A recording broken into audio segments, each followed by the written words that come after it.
Harris County woman, you see her there in that maroon hoodie, went before a judge for a handful of traffic tickets early this afternoon, 6 of them that date back to April 2018. She pleaded no contest and was fined about $550. Look at her sitting in court. At points, her face is buried in her hands, her body hunched over in her lap.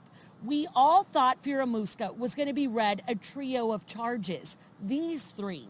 A pair of kidnapping charges and a charge of tampering with a human corpse. This is all public information that we pulled from the Harris County Jail website. But that judge this afternoon did not bring up those charges, which come with a $600,000 bond.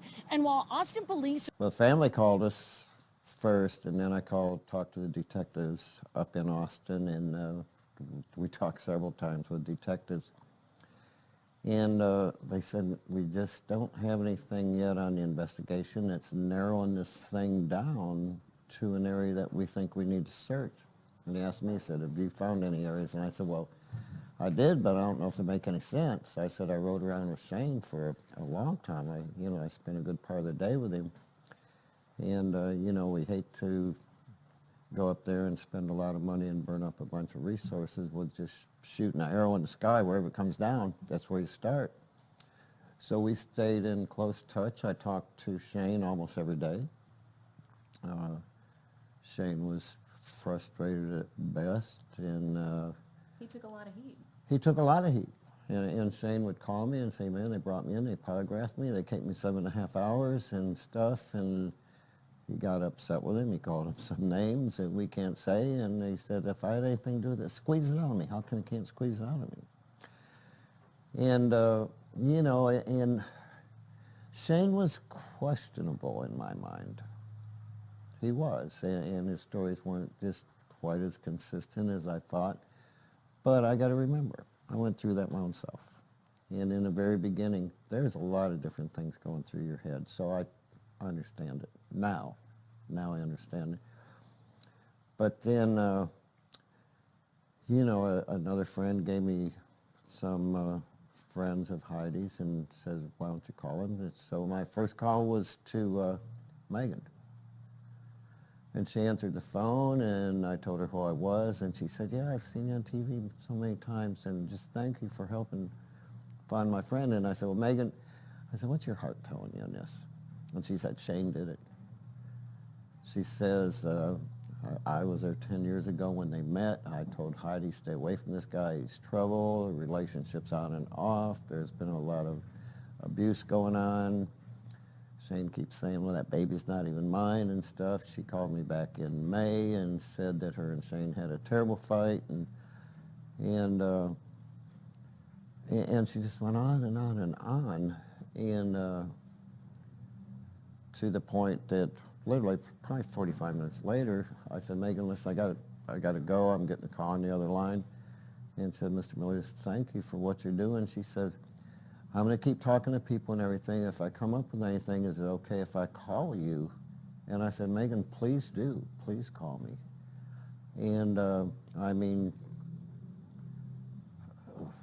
looking back at that conversation on Sunday to now, there was not one single indication that I would ever believe she had anything to do with it.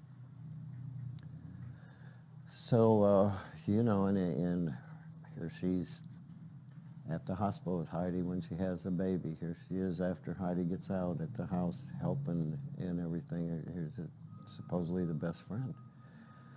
So... Best friend. Not just a friend, best friend. Well, best friends. Yeah. She had like 3 really, really close friends, and Magen was right there. When the baby was born. When the baby was born. We heard she went to baby appointments with her before. Oh, yes. She did everything. Best friend. Have you seen these baby registries in her name?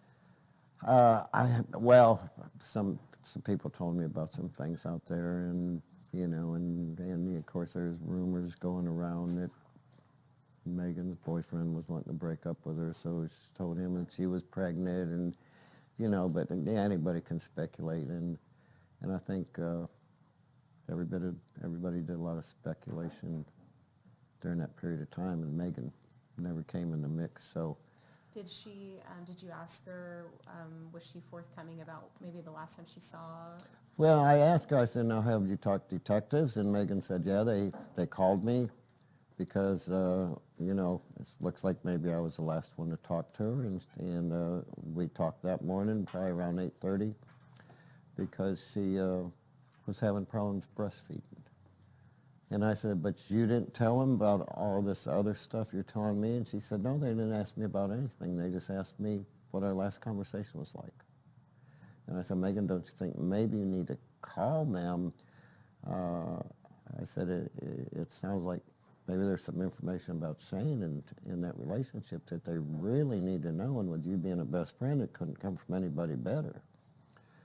So she certainly had me convinced that, she cried on the phone. So then last night when we was up there at the house, I started thinking about it, and hell, when she was talking to me on the phone, she may have had the phone in one hand and the baby in the other, and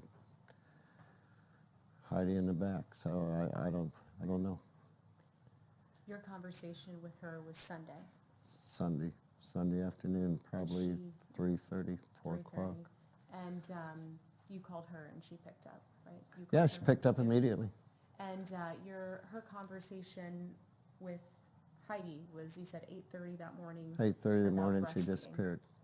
Wow. So now it appears as though she was probably in Austin when that happened. I don't know. I mean, certainly that's up to the detectives now to, I'm sure, get phone records and different She told things. you she talked to detectives. They called her. She talked to detective. Ask one question: when's the last time you talked to her? You know, what was her mood? What'd she talk about? Well, she was having problems breastfeeding. I said, nothing else? No, that was it. She was in a good mood, just having problems breastfeeding.